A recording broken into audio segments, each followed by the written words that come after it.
रंग की जो बात है ना, वो रंग बदलने से कुछ होने जाने वाला नहीं है।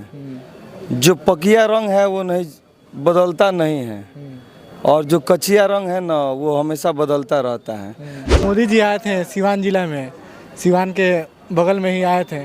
क्या कहिएगा, उन्होंने साफ तौर पे हमला बोला, कहा कि एक दिल्ली में शहजादा बैठा हुआ है, एक बिहार में शहजादा बैठा हुआ है। कि मोदी जी इतना सभाएं करते हैं अपने चुनाव में, क्या एक सभा 1 घंटा विकास बिहार के विकास के लिए समय दिया हो, एक सभा किया हो?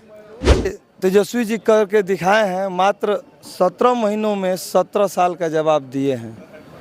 सभी का स्वागत है द लार्ज में, और मैं हूं आपके साथ विशाल गौरव।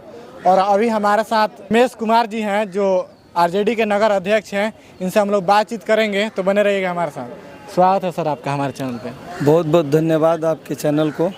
लगातार तेजस्वी यादव सिवान में आए हैं, हर दूसरे तीसरे दिन आ जाते हैं, लगभग 4-5 बार से ऊपर आ गए हैं। क्या कहिएगा, कहीं ना कहीं डर सता रहा है, विपक्षी लोग कह रहे हैं, क्या कहिएगा?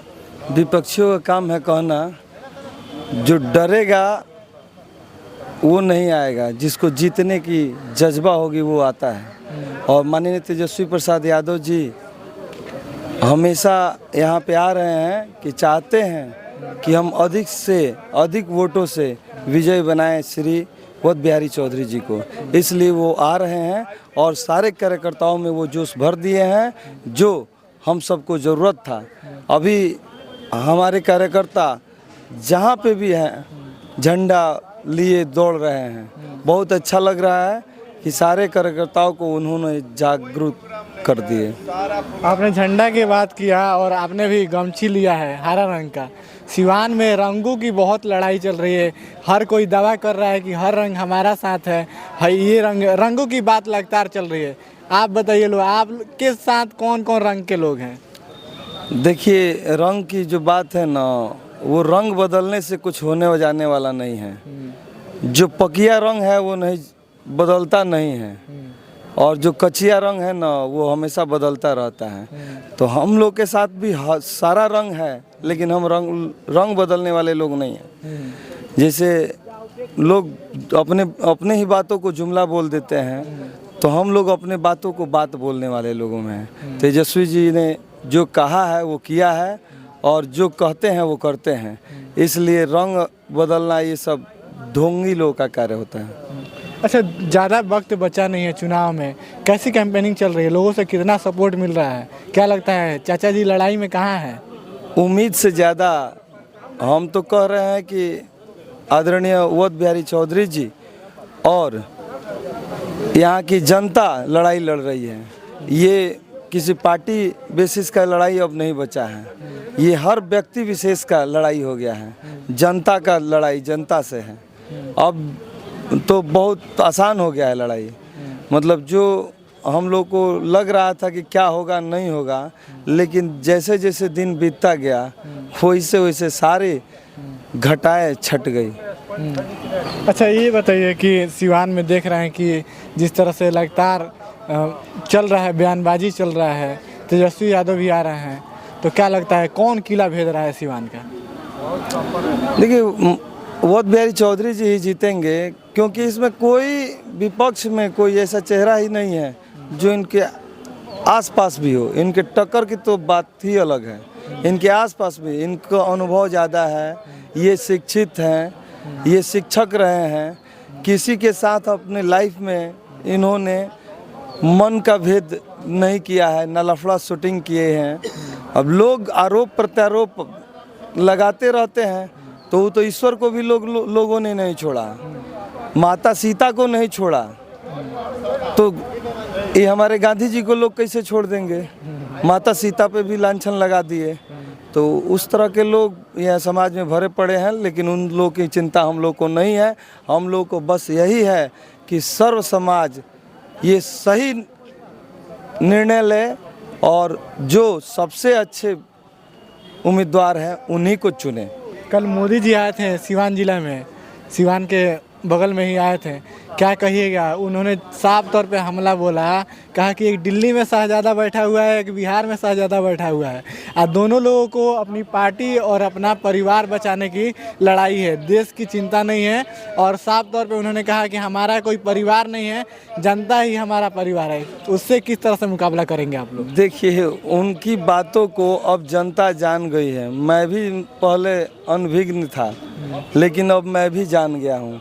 वो बस यही हिंदू मुस्लिम, मंदिर मस्जिद, हिंदुस्तान पाकिस्तान और शहजादा और राजा का बात करेंगे, परिवार का बात करेंगे, लेकिन चिराग तले अंधेरा नहीं होता है, वही चीज़ उनके साथ है। वो अपने आप को नहीं देखते हैं कि हमारे पार्टी में कितने शहजादे लोग भरे पड़े हैं। और परिवारवाद तो एक छोटा सा मैटर हो जाता है, वो क्षेत्रवाद कितना करते हैं कि उनके पार्टी में जितना शीर्ष नेता लोग हैं सब उन्हीं के क्षेत्र से, सब गुजराती हैं। आप पूंजीवाद को इतना बढ़ावा दे दिए हैं कि मतलब 25 परिवार के पास देश का 43% संसाधन उपलब्ध करा दिए हैं। ईस्ट इंडिया कंपनी आई थी, एक ईस्ट इंडिया कंपनी आई थी तो अपने देश को 250 सालों तक गुलाम किया था। इस 25 परिवारों की जो कंपनी आई है वो कितने 100 सालों तक इंडिया को गुलाम रखेगी, ये आप कल्पना कीजिए। वो अगर अच्छे रहते तो पूरे देश के हर हिस्से का विकास करते। आप नहीं, अदर पार्टियां भी बोलती है कि मोदी जी इतना सभाएं करते हैं अपने चुनाव में, क्या एक सभा 1 घंटा बिहार के विकास के लिए समय दिया हो, एक सभा किया हो? हमको नई नई पार्टी आई हैं, वो भी लोग बोल रहे हैं कि 1 घंटा ये भी बिहार के विकास के लिए समय नहीं दिए हैं। वो दूसरे पर कीचड़ छाड़ने से नहीं होगा। रहा बात कि आप देश के बारे में सोचने का, तो मोदी जी कितना सोचे हैं वो अब जनता जान गई है। 67 सालों में 55 लाख करोड़ रुपया का कर्ज था अपने देश पे, मात्र 10 सालों में वो 1.5 लाख करोड़ रुपया कर्ज ले लिए हैं विश्व बैंक से। तो हमारा देश कितना तरक्की किया है। कर्ज लेके घी पीने का कार्य कौन लोग करते हैं? क्या लगता है कि एक 32 साल के युवा से प्रधानमंत्री मोदी जी डर गए हैं, देश की सत्ता डर गई है? ये ऑब्वियस सी बात है। युवा इस देश का भविष्य है और युवा ही कुछ कर सकते हैं। जैसे तेजस्वी जी करके दिखाए हैं, मात्र 17 महीनों में 17 साल का जवाब दिए हैं। उनके पास अनुभव है, तो वो अगर कार्य करके दिखा दिए होते तेजस्वी जी के जैसा, जिस तरह उन्होंने वादे किए थे कि 2 करोड़ नौकरी लाएंगे, काला धन वापस करेंगे, जितने भी भ्रष्टाचारी हैं उन सबको जेल भेजेंगे, तो उनके पार्टी में जितने भ्रष्टाचारी हैं उनको वॉशिंग मशीन में धो के एकदम साफ कर दे रहे हैं।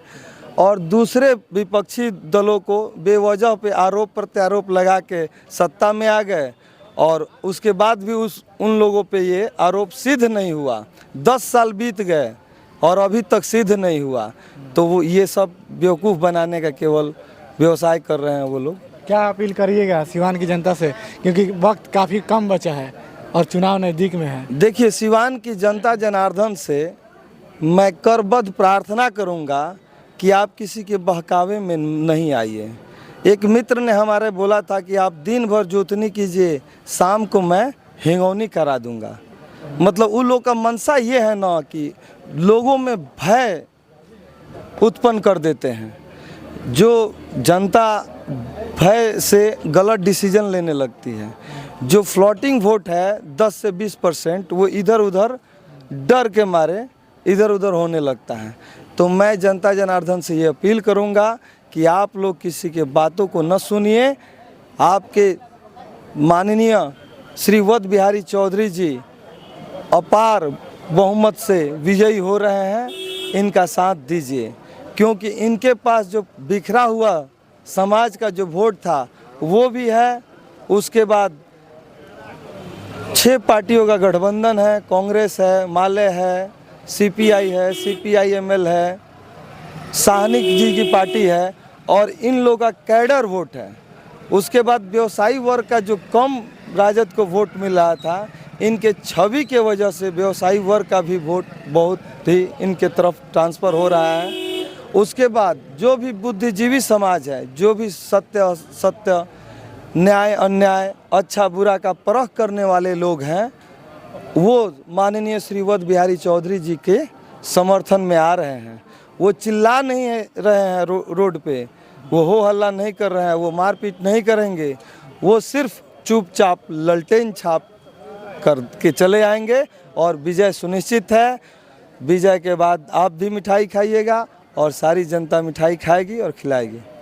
चलिए, हमारे साथ अभी आरजेडी के नगर अध्यक्ष रमेश कुमार जी जुड़े हुए थे, इनसे हमने बातचीत किया।